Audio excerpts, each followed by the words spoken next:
എല്ലാ ബേത്ലഹേം TV പ്രേക്ഷകർക്കും നമ്മുടെ കർത്താവ് യേശുവിന്റെ നാമത്തിൽ കൃപയും സമാധാനവും.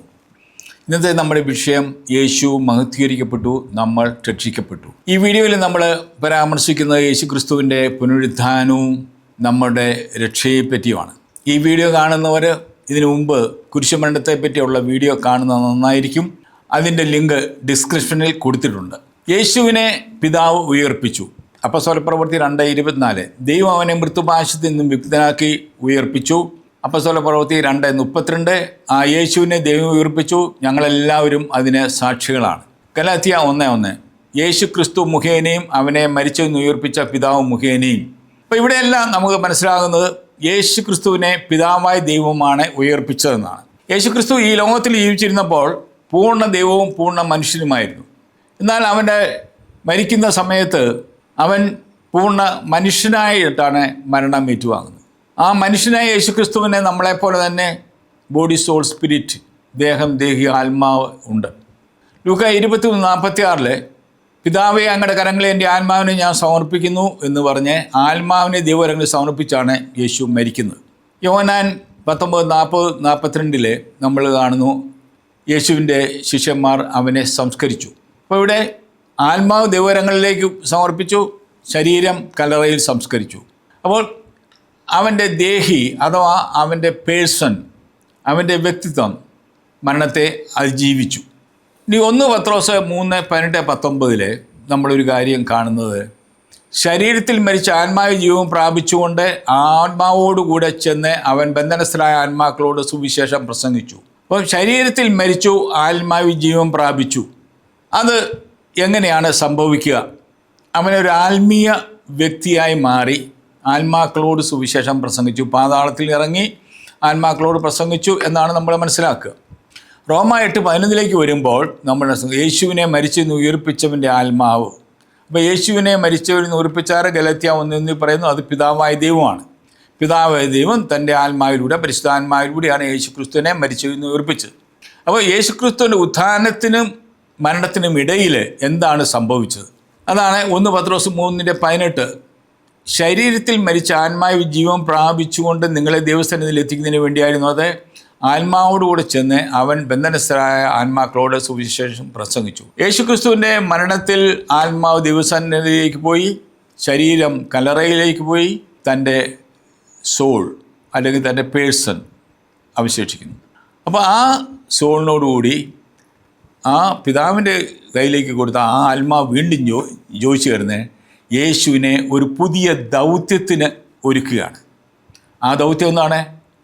ആത്മാക്കളോട് സുവിശേഷം പ്രസംഗിക്കുവാൻ, പാതാളത്തിലുള്ള ആത്മാക്കളോട് സുവിശേഷം പ്രസംഗിക്കുവാൻ അവൻ ആത്മീയ വ്യക്തിയായിട്ട് പോവുകയാണ്.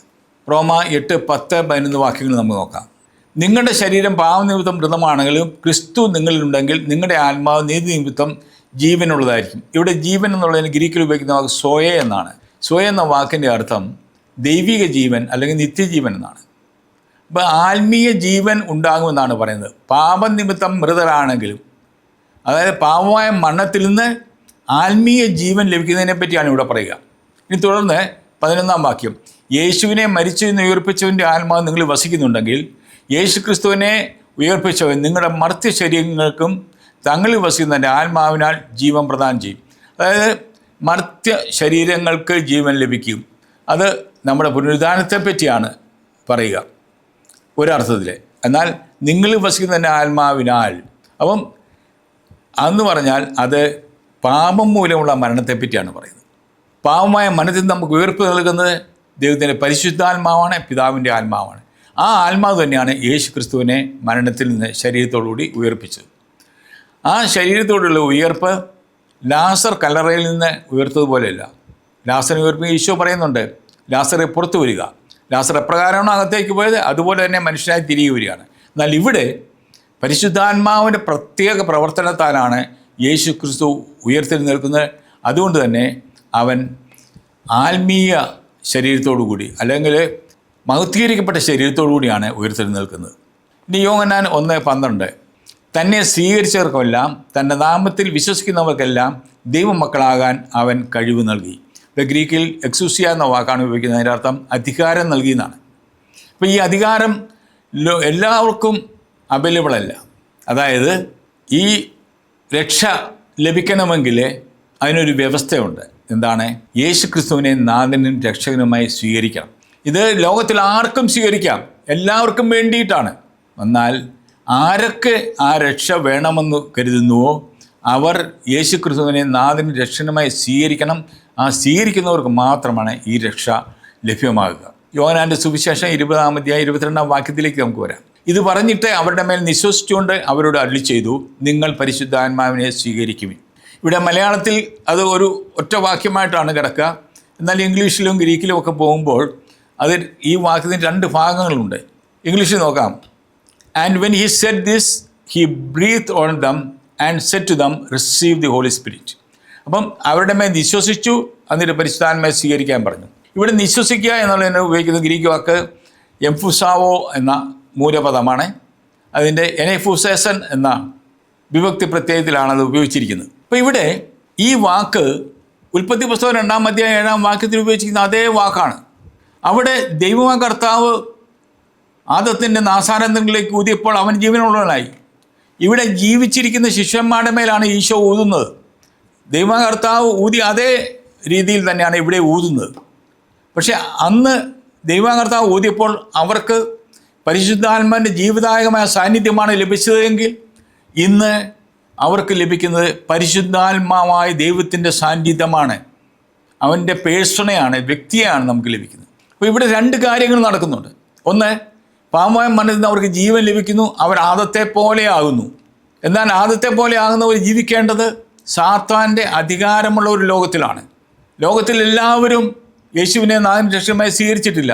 അതുകൊണ്ട് സാത്താൻ്റെ സ്വാധീനവും ഈ ലോകത്തിലുണ്ട്. എന്നാൽ ആ സാത്താൻ്റെ സാന്നിധ്യമോ അധികാരമോ ദൈവം മനുഷ്യന് കൊടുത്തിട്ടുള്ള ആധിപത്യത്തിൻ്റെ മുകളിലല്ല.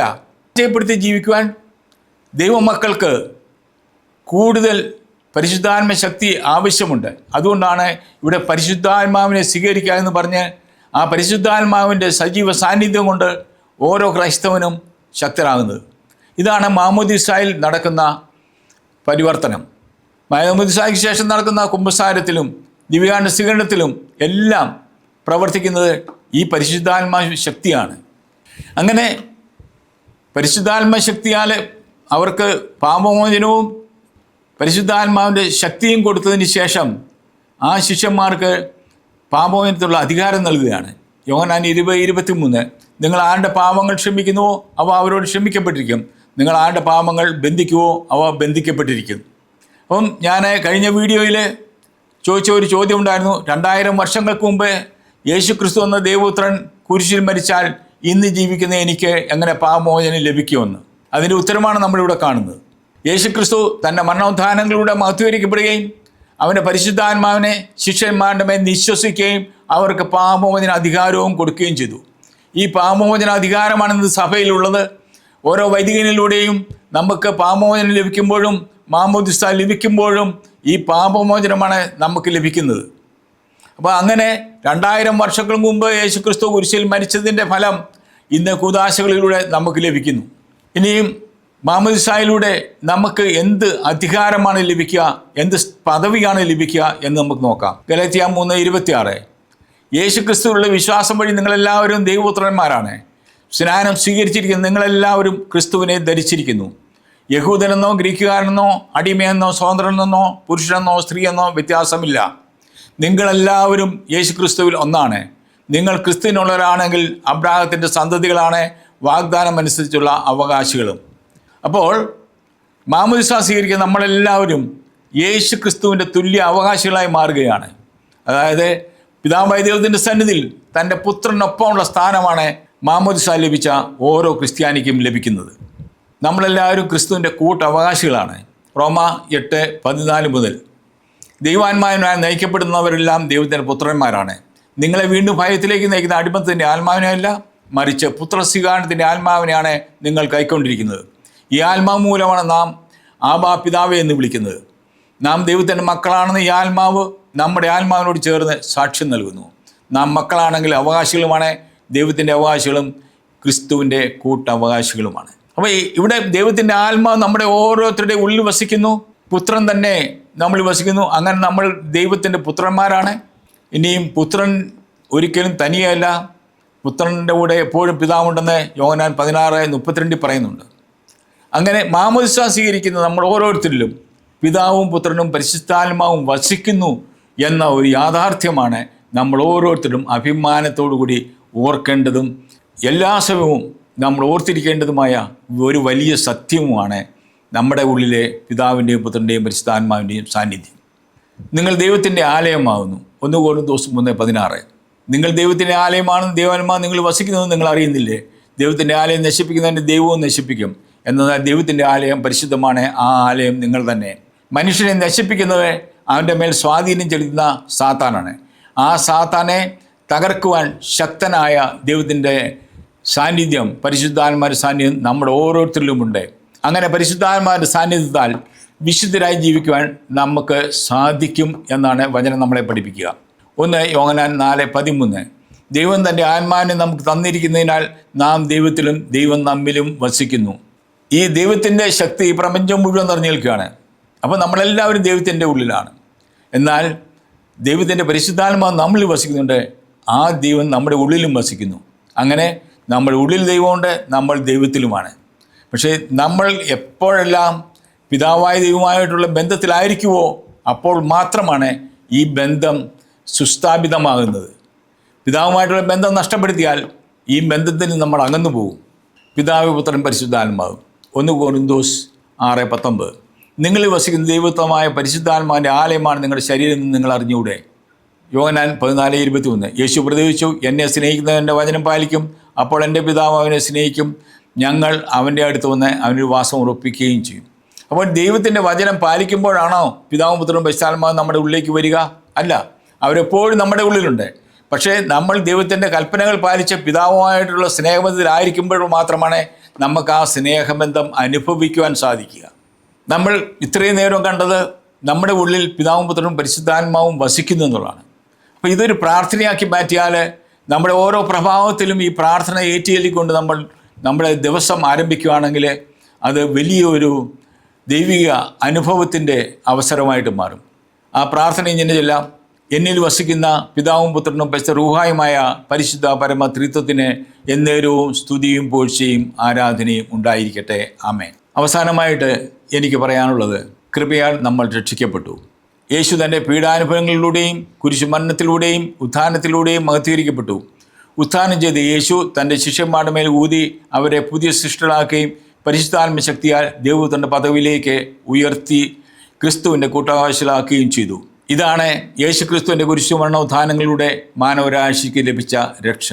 ഈ രക്ഷയുടെ സന്ദേശം നിങ്ങൾക്ക് ഉപകാരപ്രദമായെന്ന് ഞാൻ കരുതുന്നു. അത് നിങ്ങളുടെ ഭാവി ജീവിതത്തെ നയിക്കുവാൻ സഹായിക്കട്ടെ എന്ന് ആശംസിക്കുന്നു. ഈശോ മിശിഹായ്ക്ക് സ്തുതിയായിരിക്കട്ടെ.